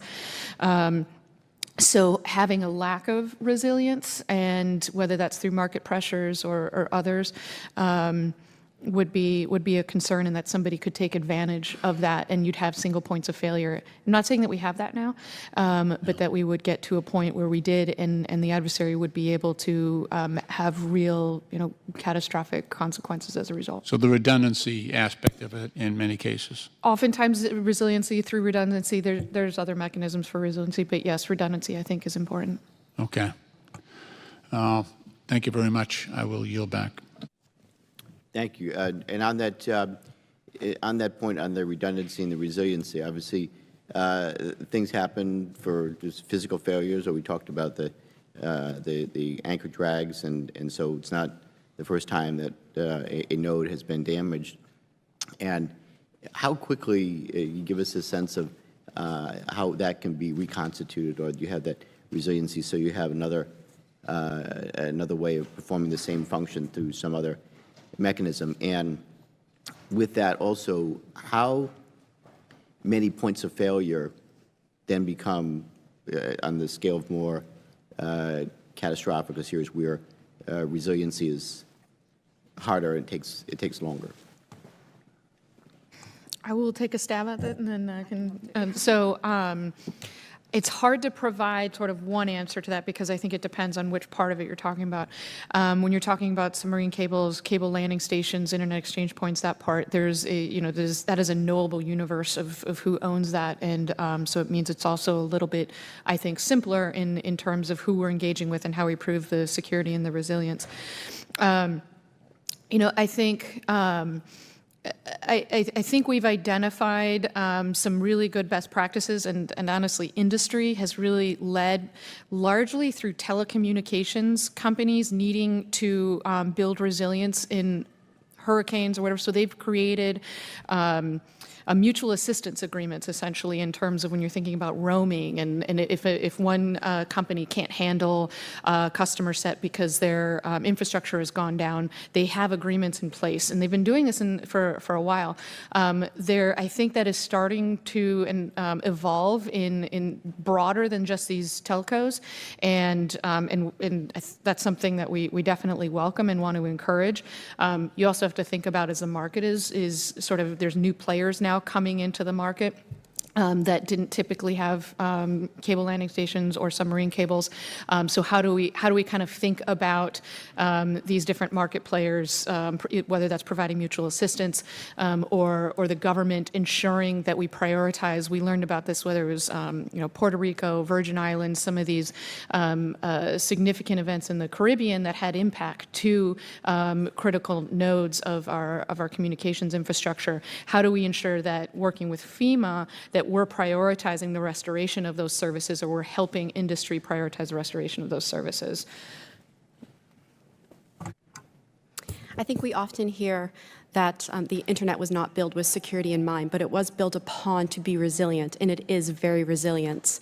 A couple of things with the routing table: if there is a glitch, it can reroute traffic. It does reroute traffic. For the DNS system, DNS NTIA represents the United States at ICANN on these issues. We lead the DNS interagency working group. There are the authoritative root servers, but there are also more than 1,000 root server instances, or anycasts, that are distributed all throughout the world. And this is done for security, for stability. It's done for the consumer. So there are many instances that resiliency has been built into the system, and even to this day, we keep building and making sure that the system remains and is stable, because it is such a driver of our economic lives in this country, as well as how we operate. Okay. Mr. Wilson, you have anything to add on that? Chairman Langevin, I would just add that just based on experience, it depends on the answer is it depends in terms of a cable outage. If there's a cable outage at sea and you're a 2-day steam out to fix that cable, the diversity and the resiliency of the architecture can work around that. As cables converge, and if there's an incident like in a harbor or something, that may have more consequential outcomes. However, it's closer, so the remedy is typically quicker. In a lot of cases, it's just the physical restoration of services. So the answer is it depends. It could be very quick, a matter of hours. It could be several days, if not more, depending on the location and the type of fix action that's required. But I would just echo that these systems are built with resiliency. Chairman Lynch, to your question, what's the threat? I think it would be the miscalculation of an adversary that is trying to seek or seek an outcome. It miscalculates with regards to how they go about doing it. The WannaCry-like incident that maybe has much more implications worldwide or globally than what we would see, an actor would have anticipated. Mm-hmm. And so that's what I guess keeps me up in the middle of the night. So I want to just go back to role of Cybercom and Northcom in defending physical sites that are part of the internet architecture ecosystem. Do you have that worked out? And we kind of touched upon that, but who has primary responsibility in defending those sites? So for the Department of Defense, we have very good knowledge about which systems we rely on. We have good plans in terms of mitigation with regards to moving to secondary or tertiary capability, whether that's cable systems or whatever portion of the architecture. When it comes to defending, most of these are owned and operated by commercial vendors in terms of these heavy haul systems that we're talking about. So defending is a bit of a different question. It's the resiliency that's built in, but we understand our reliance, and if we need to take action if it's not happening naturally, is to be able to bring online other systems. Many times for the department, that may be prioritization of mission. In other words, we may have to go without that broadband or that very large bandwidth support in terms of comms, and we may have to go to a much more minimized posture. We understand how to do that, and we've moved to that contingency set of actions. That's part of how we do business day in and day out. Okay. Thank you. I guess the last question that I'll have is for Ms. Ronaldo. Given NTIA's role in international standards bodies, can you speak to how this issue is viewed by other countries and your international counterparts? Thank you for the question. Yes, we represent the United States at ICANN, as well as we are very active in the standards bodies, 3GPP, ITEF, as well as others, ITU, which is the telecommunications arm for the UN. We have great allies around the world. We coordinate with them often. We coordinate with them through different conferences as well as bilats throughout the course of the year. We want to make sure that as we face threats to our infrastructure, threats to the networks, that we are speaking with one voice and making sure that we're pushing back. There are more of us than them, so we want to make sure that we continue these conversations so when foreign adversaries do pose threats, that we are having those lines of communication open in these fora that do occur around the world. It's an amazing opportunity to not only exchange notes, but to further deepen those bonds. Very good. Thank you. With that, Mr. Higgins is now recognized for 5 minutes. Thank you, Mr. Chairman. Mr. Wilson, if a United States Navy ship is fired upon by an identified approaching vessel, an aggressor, do we return fire?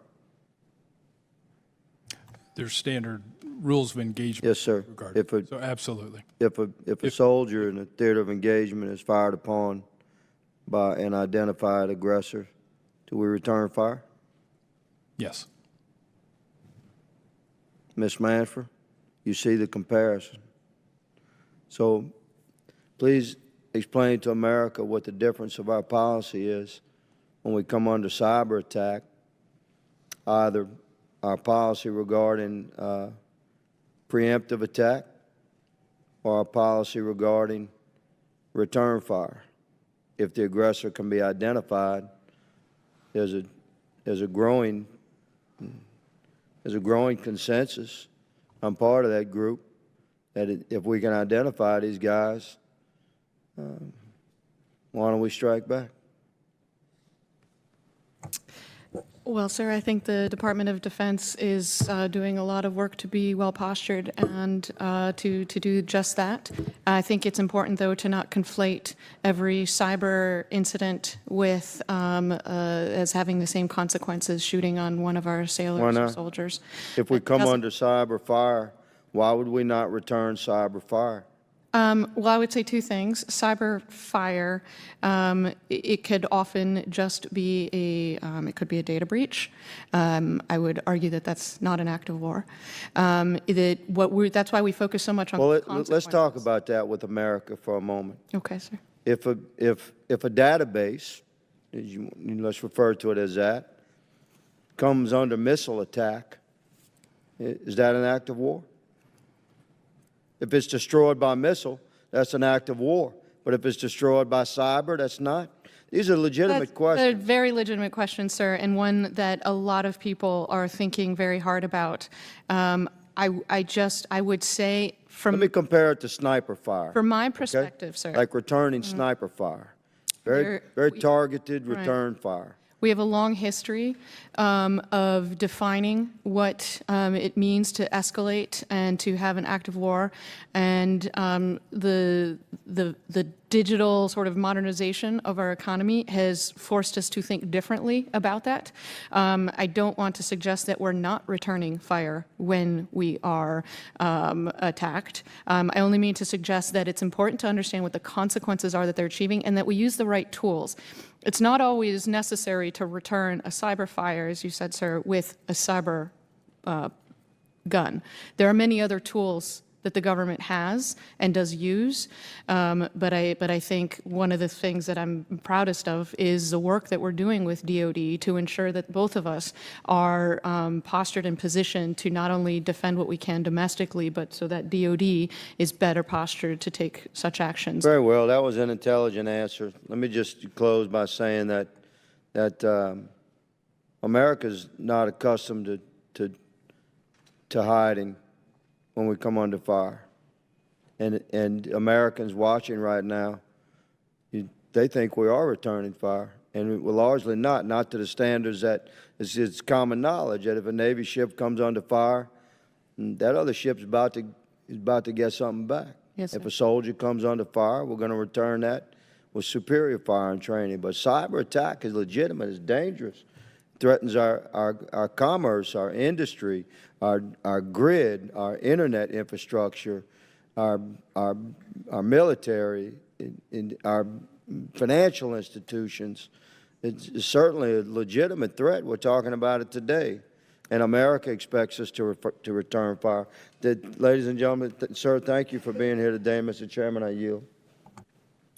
I thank the gentleman. I want to thank all of our witnesses for your testimony today. Members may have additional questions, and we ask that you be responsive in answering those questions and submitting them to the committee. Again, I want to thank you for the important topics we've discussed today. These answers, obviously, this is going to be an ongoing dialogue and something we have to pay continued attention to. I also just want to thank Chairman Lynch and Ranking Member Stefanik and Ranking Member Heiss for their participation and support of this hearing. I yield to Mr. Lynch for any final comments that he'd like to make before we adjourn. I think these witnesses have suffered enough. I think we should probably let them go. Very good. I thank you all for being here and what you do on behalf of the country. This meeting stands adjourned.